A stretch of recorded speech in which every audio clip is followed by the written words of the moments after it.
né, criando um incentivo fiscal para o financiamento, né, a partir de debêntures, né.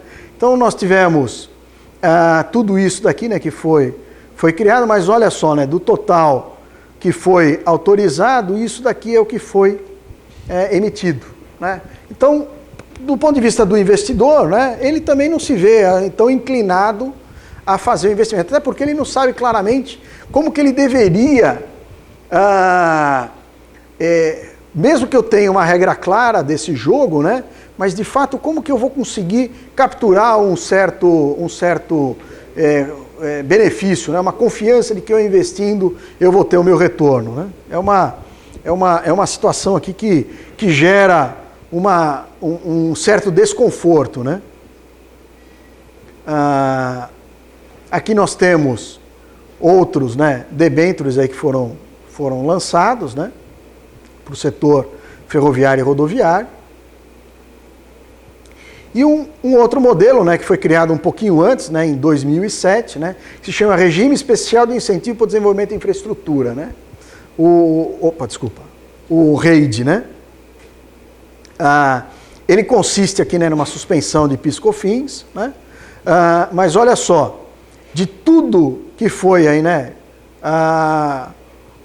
dos 170 bilhões que nós temos na mesa, né, 4 bilhões está se utilizando isso e um benefício de fato de 200 milhões. Então, não é nenhum grande atrativo, né? O novo atrativo que foi criado foi esse, né, de modelo da participação financeira do BNDES na questão, em especial, das concessões de exploração dos modos de transporte, né?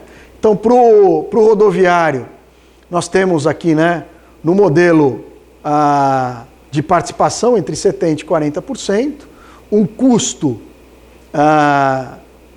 de 100% agora, né, da TJLP, né, que é a taxa de juros, né, de longo prazo, com custo aí do BNDES em torno de 12%, né?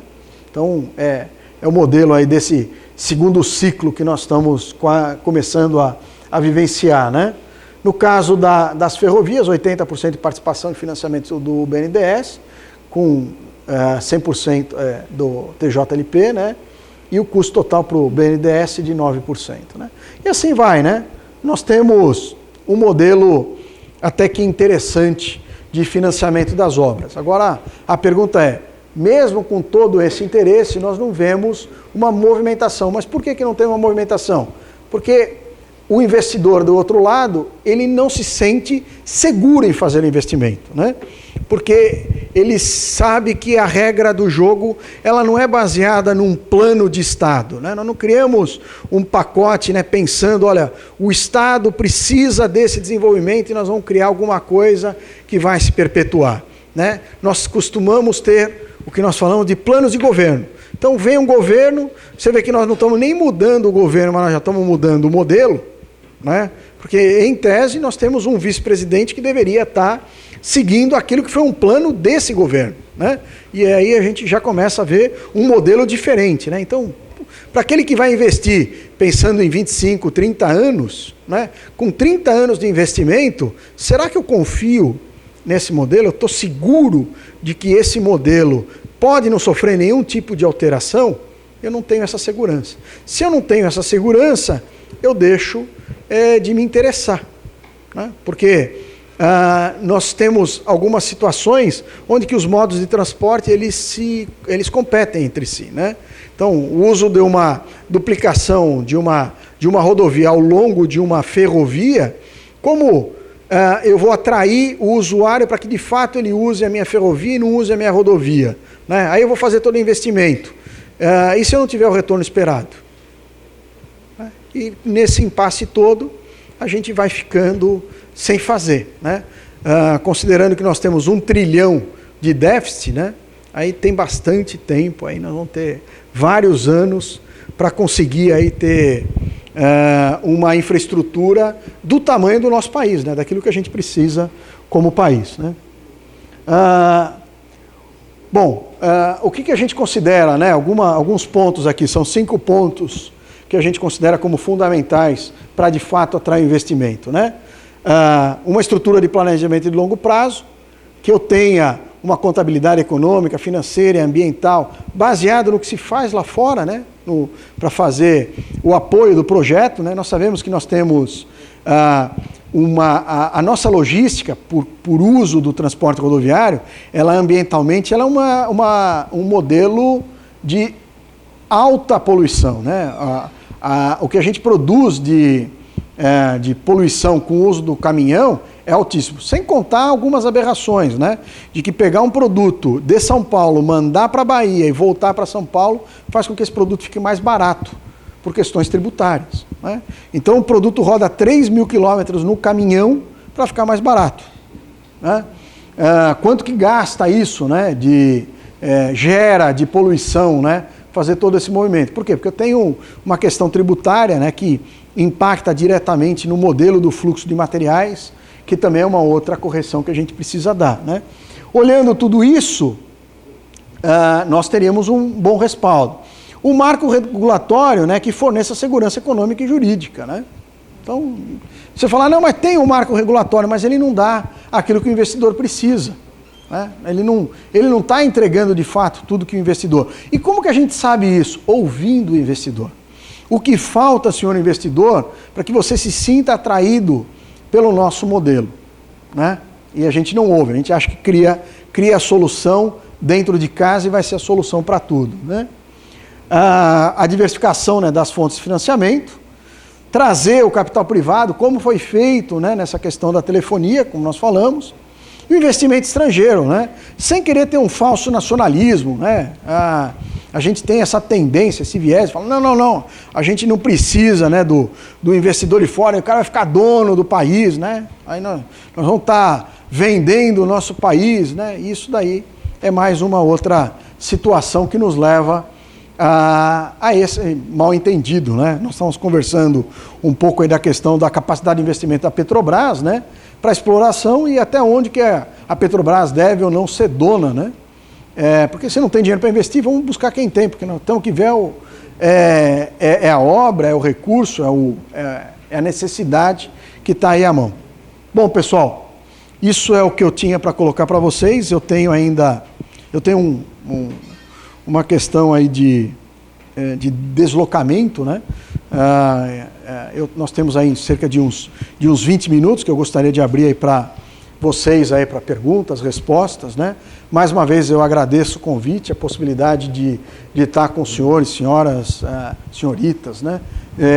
Durante esse evento. Me coloco à disposição e deixo a Abralog aí com as portas abertas aí para todos os senhores e senhoras. Obrigado.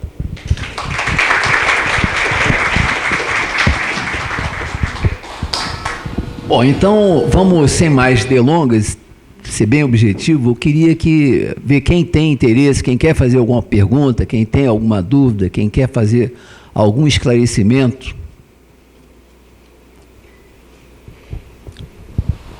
Obrigado. Boa noite, eu sou estudante de engenharia de produção e a logística ela também está na engenharia de produção, né? E como moradora da cidade do Rio de Janeiro, teve a construção do arco metropolitano. E saiu muito na notícia, né, que foi um investimento que não teve um estudo prévio, porque eram poucas pessoas que estavam, né, usando a rodovia. Então, eu gostaria de saber, como vice-presidente da Associação de Logística, como que isso foi visto para vocês na questão, teve um aumento, né, de transportadores usando essa rodovia, né, e se isso melhorou ou não na questão do engarrafamento na Dutra. Aí nós temos um modelo de inversão, né? Inversão em que sentido? Em geral, né, a gente investe na infraestrutura e depois faz a atração. Então é natural que nós tenhamos uma baixa utilização no primeiro momento, né? E aí, com a infraestrutura adequada, as empresas e as transportadoras elas começam a migrar para lá. Em geral, no país, o que nós fazemos? Nós enxergamos um problema, né, por exemplo, de falta de infraestrutura, porque alguém está tentando usar alguma coisa que está sobrecarregada, e lá nós fazemos uma ampliação desse local. Então nós temos uma via, eu comento isso, que a tendência para dar mais velocidade, a gente tem uma tendência de asfaltar o caminho das vacas, né? Então primeiro a vaca começa a passar lá por um caminho, depois que ela passou bastante, ela criou aquele pequeno caminho, a gente fala, agora eu preciso melhorar esse caminho, né?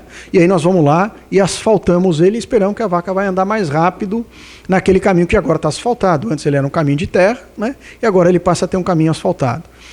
Eu até posso concordar de que pode não ter tido o estudo adequado, né? O que não foi o caso aqui para esse arco, se a gente pensar na necessidade de fazer uma integração em especial com o Porto de Sepetiba, né? O que nós temos agora é que fazer uma atração, né? A gente fez um investimento, agora nós precisamos fazer com que as pessoas, as empresas, né, elas utilizem esse investimento que foi feito e aí fazer uma migração, né? E nós não pegar hoje que tem instalado numa zona que talvez nem deveria estar instalado algumas empresas, indústrias, e aí eu falo, não, vamos lá e vamos tirar a população e vamos fazer alguma outra coisa, mas sim criar um motivo de uso, né?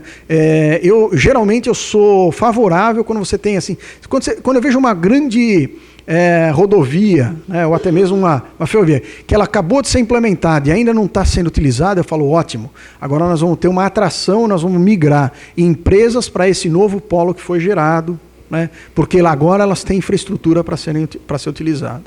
Então é dessa forma que nós vemos como associação. Nós gostaríamos que essa matriz ela se invertesse, né? Não nós visualizássemos o problema e aí vamos atacar o problema, mas vamos dar a infraestrutura na frente da necessidade. E depois a gente gera a necessidade. Quando a gente olha a implantação de portos, né? Porto questionado. Aqui você vê Suape, na região Nordeste, né, em Pernambuco, até mesmo Sepetiba. Pô, mas foi investido tanto no porto, né? E agora? Né? Não, calma, nós não demos acesso, não demos toda a infraestrutura. Nós fizemos o porto e aí? Só o porto sozinho não vai atrair a cliente de carga. E se eu não tenho cliente de carga, eu não tenho navio atracando. Uma coisa depende da outra. Aí se eu começo a gerar acesso e aí o cliente começa a forçar, não, mas eu quero ir por Sepetiba. Aí o armador ele vai olhar e fala, pô, Porto Sepetiba tem bom calado, tem bom acesso, tem uma boa barra, né, uma boa espera, um pátio de espera, né, é bom. Eu tenho um custo operacional rápido, minha embarcação fica parada há pouco tempo lá. Por que eu não vou querer utilizar esse porto? Com a situação atual, isso não acontece, né? Mais alguém? Por favor.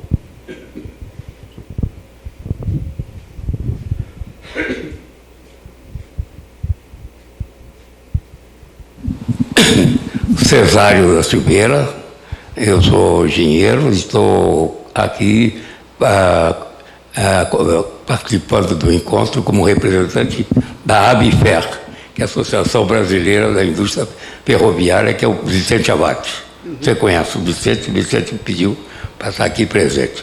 Bom, eu acho que o Brasil, com o tamanho, com as nossas dimensões, nós devemos sempre procurar o transporte intermodal. Não é pegar no centro do país um caminhão, trazer para o Porto de Santos, Paranaguá, que são preços absurdos. Então, eu acho que a primeira coisa é a intermodalidade. A grande competição que nós temos, falando do mercado agrícola, que você enfatizou como um mercado importante para o Brasil, é fundamental. O Brasil, em agronegócio, 52% da nossa balança comercial em exportação é agronegócio. Então, para o Brasil, é de uma importância enorme. E nós temos como maior produtor agrícola e pecuarista do Brasil o Mato Grosso, que está a uma distância enorme dos portos. Então, o que acontece? Nos Estados Unidos, a distância que eles percorrem é a mesma, porque a produção de soja, falando da produção de soja, que é uma das maiores do Brasil, nós produzimos esse ano quase 100 milhões de toneladas. E isso é importante e também é para os Estados Unidos. E o Brasil e os Estados Unidos estão sempre disputando taco a taco, um ano o Brasil está na frente com 90 milhões de toneladas, 92, vamos chegar a 100 milhões, mas certamente nós vamos ultrapassar os Estados Unidos, Porque os Estados Unidos, para aumentar a área de plantio de soja, vai ter que diminuir a área de outros plantios, porque não tem mais condição. E nós temos 50 milhões de hectares no Brasil virgens, no Cerrado. Então, faz disso uma importância muito grande para o governo. Bom, o que se vê no Mato Grosso, o que a gente considera que é importante, é fazer, como você falou, o transporte juntamente combinado com outros transportes. Então, dentro dos 40 quilômetros que você mencionou, 400 quilômetros que você mencionou como um tamanho, assim, uma dimensão, uma expansão, um bom tamanho, aceitável, 400 quilômetros. Isso que a gente pretende fazer também no Mato Grosso, quer dizer, ter um caminhão que pega nas fazendas, porque o caminhão é o único que pode chegar na fazenda ou na cooperativa. Não tem para outra possibilidade de não ser o rodoviário. Levar para o terminal, que é em Lucas do Rio Verde, que está projetado, e de lá levar de trem até Miritituba, que é no Pará, no rio Tapajós. E aí segue pelo Tapajós até o Amazonas, vai para Santarém e de lá vai para o exterior. Então, esse é um grande projeto, e é chamado Ferrogrão. Esse está, assim, previsto para ser feito agora o lançamento desse concorrência para fazer o coisa. Então, eu acho que os Estados Unidos, usando o Missouri e o Mississippi, ele consegue vender a tonelada de soja para a China, que é o maior comprador do Brasil e dos Estados Unidos. Ele vende por $20 a tonelada. Não, ele transporta o custo de $20 a tonelada. Nós transportamos aqui $90 a tonelada, mais de 4 vezes o preço do americano. Além de que a gente usa o frete do Brasil, do porto brasileiro para a China, é $23 por tonelada. Quer dizer, a quarta parte do transporte. Então, essas são as considerações que a gente tem que ver para dar a importância da competição. Nós temos que ser competitivos. Então, usar mais a hidrovia, a ferrovia, conjugada com a rodovia, é que seja o interesse brasileiro. Basta ver que na Europa, eles ligaram o rio Reno com o rio Danúbio e fizeram canais e utilizam toda a carga pesada da Europa, viaja na parte fluvial. A ligação dos dois rios, Reno e tudo. Então, mas eu gostei muito da sua apresentação, foi muito boa, muito positiva. Agora a gente tem que pensar também em botar o crescimento homogêneo em todos os transportes, diferentes tipos de transporte, para fazer uma associação boa e ter um preço competitivo para o Brasil no mercado internacional. Isso é o que a gente está correndo atrás. Haja visto que a importância grande da ferrovia já vai desde o tempo do Império. O Pedro II, quando fez a primeira ferrovia, em 1854, largou o governo em 1889 com 10 mil quilômetros de ferrovia. 10 mil quilômetros de ferrovia em 35 anos, de 54 até 1989, quando começou a República. Mas é isso. Deixa eu fazer um comentário, né? O atual ministro Padilha, em 1998, ele era ministro dos transportes, né? E lá ele criou um conceito chamado de operador de transporte multimodal, né? É uma legislação que cria a possibilidade do transportador ele atuar em vários modos de transporte, né? Ainda hoje, nós temos isso, um grupo de estudo dentro da associação que debate exatamente isso, né? A gente não consegue utilizar o transporte multimodal adequadamente, né?